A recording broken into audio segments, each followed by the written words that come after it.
Radhe Krishna, Jai Vasavi. Hi friends, இன்னைக்கு ஒரு கதை கேட்கலாமா? பாத்திரம் மருந்து பிச்சை போடுதல் அப்படின்னு ஒரு பழமொழி இருக்கு. அந்த கதையை பற்றி ஒன்று நம்ம கேட்கலாமா? என்னன்னா, ஒரு ஊரில் ஒரு விறகு வெட்டி இருந்தாங்க. அந்த விறகு வெட்டி டெய்லி விறகு வெட்டி அதை எரித்து கறி ஆக்கி அந்த அயன் பண்ணுறவங்களுக்கு அந்த காலம் எல்லாம் கறி தானே யூஸ் பண்ணுவாங்க. அந்த மாதிரி கறி செஞ்சு அவங்க வியாபாரம் பண்ணி வாழ்க்கை நடத்திட்டு இருந்தாங்க.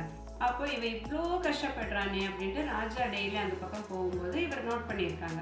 அவங்கள கூப்பிட்டு ஒரு நாள் செந்தன மரம் காடு ஒன்று இருக்குது, அது உனக்காக நான் அன்பளிப்பாக தர்றேன், அது வச்சு பொழைச்சிக்கோ அப்படின்ட்டு சொன்னாங்களாம். விறகு வெட்டியும் ரொம்ப சந்தோஷமாக ஓகே மகாராஜா ரொம்ப சந்தோஷம் அப்படின்னு சொல்லிட்டு வாங்கிக்கிட்டாங்களாம். வாங்கிட்டு கொஞ்ச நாள் அப்புறம் ராஜாவும் அது கொடுத்தது மறந்துட்டாங்க. இவரும் அது வெட்டி கறியாக்கி வியாபாரம் பண்ணிட்டு இருக்காங்க. ரொம்ப நாள் கழித்து மீண்டும் விறகு வெட்டி அந்த விறகு வெட்டி கறி செஞ்சு வியாபாரம் பண்ணுறதை பார்த்துட்டு ராஜா கூப்பிட்டு கேட்டிருக்காங்க, நான் தான் நீ நல்லா வாழட்டும் அப்படின்னு நீ இவ்வளோ கஷ்டப்படுறையே அப்படின்னு தான் உனக்கு செந்தனக்காடையே உனக்கு கொடுத்தேன், என்னப்பா பண்ண மறுக்க இந்த மாதிரி கஷ்டப்படுறையே அப்படின்னு கேட்கும்போது, ஆமாங்க மகாராஜா நீங்கள் கொடுத்தீங்க, நானும் வாங்கிக்கிட்டேன், அதனால் கொஞ்ச நாள் ரொம்ப நான் வாழ்ந்து வந்தேன்.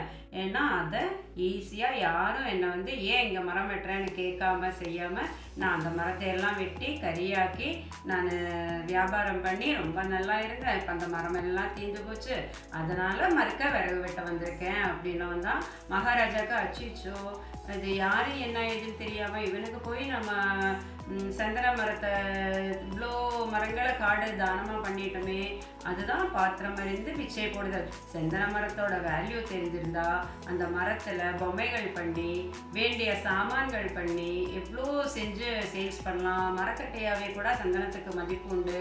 ஆனால் அது தெரியாமல் இவனை போய் கறி பண்ணி வித்துட்டானே அப்படின்ட்டு ராஜா அப்போ தான் நினச்சாங்களாம், யார்கிட்ட எப்படி வேலை வாங்குறது அப்படின்னு இனிமே யோசனை பண்ணி தான் நம்மளும் செய்யணும் அப்படின்னு அவங்களும் புரிஞ்சுக்கிட்டாங்களாம்.